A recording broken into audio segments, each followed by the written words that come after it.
देखिए, आज सुबह सुबह जब सो के उठे तो पता चला कि विश्वास नगर में एक सुनील जी नाम के बर्तन व्यापारी हैं जो मॉर्निंग वॉक करके घर की तरफ आ रहे थे और भरी सड़क पे उस उनको 8 गोलियां मार के वहीं पे उनको उनका मर्डर कर दिया गया।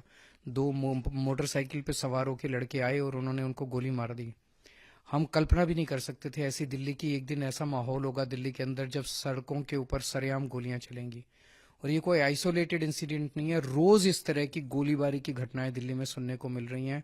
रोज दिल्ली के किसी न किसी कोने से सुनने को मिलता है यहाँ गोलियां चल गई, वहां गोलियां चल गई। खुलेआम गैंग वॉर हो रहे हैं दिल्ली के अंदर।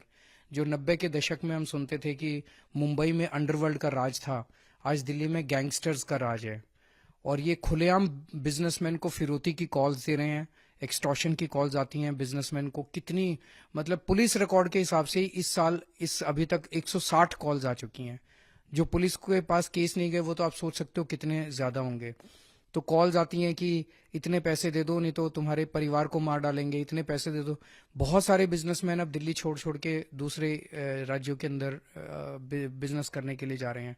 तो ये बड़ी भयानक सिचुएशन दिल्ली के अंदर पैदा हो रही है।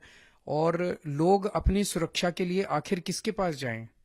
महिलाएं असुरक्षित महसूस कर रही हैं। महिलाओं का किडनैपिंग हो जाती है, फिर मर्डर हो जाता है, रेप कर देते हैं, गैंग रेप कर देते हैं। महिलाओं को रोज छेड़खानी का सामना करना पड़ता है। आप सड़क पे अपना मोबाइल फोन लेके नहीं चल सकते, आपका मोबाइल फोन छीन के कोई भाग जाएगा। चेन स्नैचिंग के इतने इंसिडेंट्स हो रहे हैं। जगह जगह कोने कोने में ड्रग्स बिक रही हैं दिल्ली के अंदर, खुलेआम ड्रग्स बिक रही हैं। तो लोग किसके पास जाएं? कानून के तहत दिल्ली की सुरक्षा की जिम्मेदारी गृह मंत्री की है, केंद्रीय गृह मंत्री की है, बीजेपी की केंद्र सरकार की है, अमित शाह जी की है। अमित शाह जी कहाँ हैं? अमित शाह जी जवाब क्यों नहीं दे रहे? जब दिल्ली के अंदर इतनी घटनाएं घट रही हैं, उन्हें कुछ तो बोलना चाहिए कि वो क्या कदम उठा रहे हैं दिल्ली की सुरक्षा को लेकर। क्योंकि दिल्ली के अंदर दो सरकारें साथ साथ चलती हैं। दिल्ली की संविधान के अंदर व्यवस्था ऐसी है। दिल्ली के अंदर स्कूल ठीक करने की मेरी जिम्मेदारी है, मैंने स्कूल ठीक कर दिए।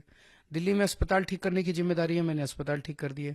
दिल्ली में बिजली ठीक करने की जिम्मेदारी मेरी है, मैंने बिजली ठीक कर दी। लेकिन दिल्ली के अंदर कानून व्यवस्था ठीक करने की जिम्मेदारी संविधान में बीजेपी की केंद्र सरकार की है। वहां भी गृह मंत्री की है, अमित शाह जी की है। वो तो उन्हीं को ठीक करनी है ना। अगर कल को दिल्ली में कोई स्कूल खराब होगा तो आप मुझसे पूछेंगे, उनसे नहीं पूछेंगे। दिल्ली में बिजली खराब होगी आप मुझसे पूछेंगे।